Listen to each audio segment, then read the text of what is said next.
Hello, boys and girls. I'm going to read these power word sentences to you. So what I'd like you to do is point along and practice reading them. Are you ready? Get your pointer finger ready. Here we go.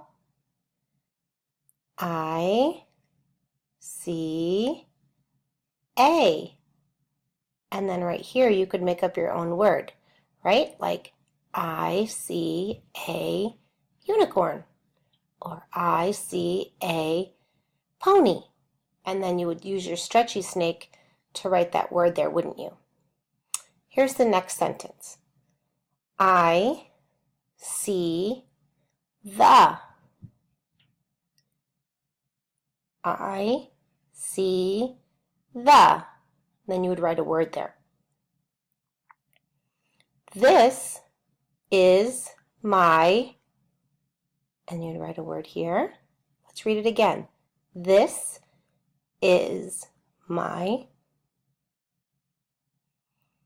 This is a. And you could write a word right there. All right, so if you can't remember what they say, you can rewind this video and go back and read it to yourself.